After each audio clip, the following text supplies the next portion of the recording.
हमने already caution किया next week ఇంకో స్టోరీతో వస్తాను ఆల్రెడీ. యా స్టోరీలోకి వస్తే ఒక భార్య భర్త ఇద్దరు ఒక ఫార్మర్స్ అనమాట. ఆ ఫార్మర్కి 3 పెట్స్ ఉంటాయి అన్నమాట. ఒక గేద, ఒక మేక, ఒక బాతు, ఈ 3 పెట్స్ ఉంటాయి అన్నమాట. ఈ మూడింటికి ఇంకో 2 ఫ్రెండ్స్ ఉంటాయి. ఒకటి ఎలుక, ఇంకోటి పాము. ఈ 5 ఫ్రెండ్స్ అనమాట. ఒకరోజు వాళ్ళ వైఫ్ ఏం చేసిద్దంటే, మనకి ధాన్యం వస్తుంది నెక్స్ట్, ఎలుకలు తినేస్తాయి, ఎలుకను చూసాను నేను, నువ్వు ఏదో ఒకటి చేయనగానే వాళ్ళ ఆయన వెంటనే ఒక ఎలుకల బోన్ సెట్ చేస్తాడు. అది దూరం నుంచి ఎలుక అబ్జర్వ్ చేసి ఫ్రెండ్స్ అందరి దగ్గరికి వెళ్ళిపోయి, మాయ నాకు మంచి ఫీలింగ్ సెట్ చేశారు, నాకు స్కెచ్ చేశారు, ఏదో ఒకటి కాపాడండి నన్ను. వెంటనే రక్తపింజర బుసుకొట్టేస్తుంది కదా.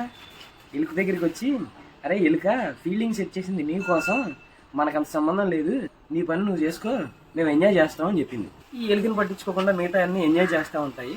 ఒకరోజు అనుకోకుండా రక్తపింజర వెళ్ళిపోయి అదే ఎలుకల బోన్లో ఇరుక్కుపోద్ది.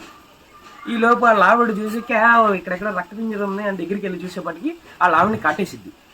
మా ఆవిడేంటి అరుస్తుందని చెప్పి వాళ్ళ ఆయన పరిగెత్తుకుంటూ వెళ్ళిపోయి చూడంగానే, అమ్మ బాబాయ్ రక్తపింజరా, మా ఆవిడని కాటేసిందిరా, గుసుకొట్టేస్తుందిరా అని చెప్పి కర్ర పట్టుకొని రక్తపింజర తలకాయ మీద ఒకటి వేస్తాడు. అది చచ్చిద్ది. Number 1 wicket down. వెంటనే పడిపోయిన వాళ్ళ ఆవిడని ఎత్తేసుకుని హాస్పిటల్కి తీసుకెళ్ళిపోయి డాక్టర్కి చూపించగానే డాక్టర్ ఒక ఇంజక్షన్ పొడిచేసి, ఆ ఇంజక్షన్తో ఒక్కదాంతోనే అవ్వదు కానీ బాత్ రక్తం తీసుకురా, దాంతో 9 చేద్దాం అంటాడు. మనోడు పరిగెత్తుకుంటూ వెళ్ళిపోయి వాళ్ళ ఇంట్లో బాత్ ఉంది కదా, పట్టుకుని పరపరా కోసేసి రక్తం తీసుకొచ్చి డాక్టర్కి ఇచ్చేస్తాడు. డాక్టర్ ఏమో బాత్ రక్తం ఆవిడకి ఎక్కిచ్చేస్తాడు. అయినా అలాగే ఉంటుంది. తెలిసిందేగా, ఒంట్లో బాగోకపోతే మన చుట్టాలు చూడడానికి వస్తూ ఉంటారని. మనోడికి వాళ్ళకి వండి పెట్టడానికి ఇంట్లో కూరగాయలు లేవని చెప్పి మన మేకని కోసేసి వాళ్ళందరికీ వండి పెట్టేస్తాడు.